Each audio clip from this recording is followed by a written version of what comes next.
Hello every one, welcome back. ഇന്ന് ഞാൻ സദ്യ special കൂട്ടുകറിയുടെ recipe ആയിട്ടാണ് കേട്ടോ വന്നിരിക്കുന്നത്. അതിനുവേണ്ടി 1/2 കപ്പ് കടല രാത്രി കുതിർത്ത് വെച്ചതാണിത്. അതിലേക്ക് ആവശ്യത്തിന് വെള്ളവും ചേർത്ത്, അതായത് കടല മുങ്ങത്തൊക്കെ വെള്ളവും ചേർത്ത് നമുക്കൊരു കുക്കറിലേക്ക് മാറ്റാം. ഇനി ഇതിലേക്ക് 1/4 ടീസ്പൂൺ മഞ്ഞൾപ്പൊടിയും ആവശ്യത്തിന് ഉപ്പും ചേർത്ത് ഒരു വിസിൽ വരുന്നത് വരെ നമുക്കൊന്ന് കടല വേവിച്ചെടുക്കണം. കടല വേവുന്ന സമയം കൊണ്ട് നമുക്കിതിലേക്കുള്ള പച്ചക്കായയും ചേനയും തയ്യാറാക്കിയെടുക്കാം. ഞാനിവിടെ ഇപ്പോൾ ഒരു പച്ചക്കായും ഒരു ചെറിയ കഷ്ണം ചേനയാണ് എടുത്തിരിക്കുന്നത്. അതിതാ ഇതുപോലെ ചെറിയ ചെറിയ ക്യൂബ്സായി കട്ട് ചെയ്തെടുക്കാം.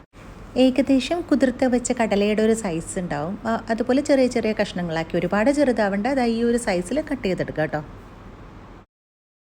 കുക്കറിൻ്റെ പ്രഷറൊക്കെ പോയതിന് ശേഷം നമുക്കത് തുറന്ന് അതിലേക്ക് അരിഞ്ഞു വെച്ച ചേനയും കായും ചേർത്ത് കൊടുക്കാം.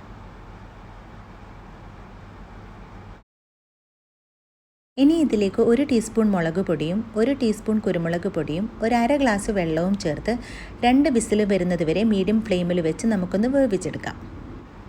ഇനി ഇതിലേക്കുള്ള അരപ്പ് തയ്യാറാക്കാം. അതിനുവേണ്ടി 1 കപ്പ് തേങ്ങയിലേക്ക് 1 ടീസ്പൂൺ നിറയെ ചെറിയ ജീരകവും 10-12 മണി കുരുമുളകും ചേർത്ത് ഒന്ന് ചതച്ചെടുക്കാം. വെള്ളമൊന്നും ചേർക്കാതെ ഒന്ന് ജസ്റ്റ് ചതച്ചെടുത്താൽ മതിയാവും കേട്ടോ.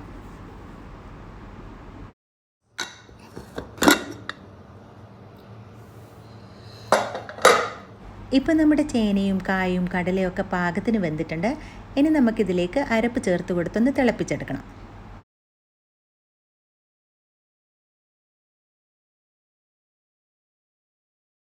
ഈ ഒരു സമയത്ത് പാകത്തിന് ഉപ്പ് നോക്കി ഉപ്പ് ചേർത്ത് കൊടുക്കാം.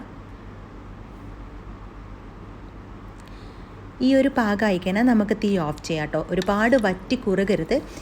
ഇത് ഇരിക്കുന്നേരം ഒന്നും കൂടി ടൈറ്റ് ആവും. അതുകൊണ്ട് ഈ ഒരു പാകമായി കഴിഞ്ഞാൽ നമുക്ക് തീ ഓഫ് ചെയ്ത് ഇതിലേക്കുള്ള താളിപ്പ് തയ്യാറാക്കി എടുക്കാം. താളിപ്പിന് വേണ്ടി ഒരു പാനിലേക്ക് 3 ടേബിൾ സ്പൂൺ വെളിച്ചെണ്ണ ചേർക്കുക.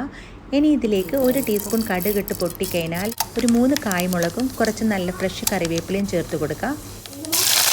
ശേഷം ഇതിലേക്ക് ഒരു 5 ടേബിൾ സ്പൂൺ നിറയെ തേങ്ങ ചേർത്ത് നല്ല ഗോൾഡൻ ബ്രൗൺ കളർ ആവുന്നത് വരെ വറുത്തെടുക്കണം. ഇനി ഇത് ചൂടോടെ തന്നെ കൂട്ടിലേക്ക് ചേർത്തൊന്ന് മിക്സ് ചെയ്തെടുക്കാം.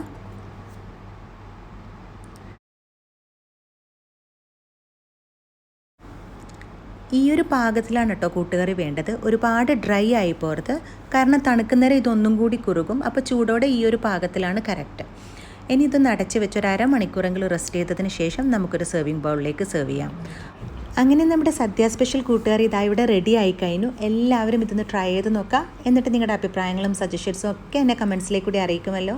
അപ്പോൾ ഇൻഷാ അല്ലാ അടുത്തൊരു നല്ല റെസിപ്പിയും വീഡിയോയുമായി വീണ്ടും കാണുന്നത് വരെ take care and stay blessed.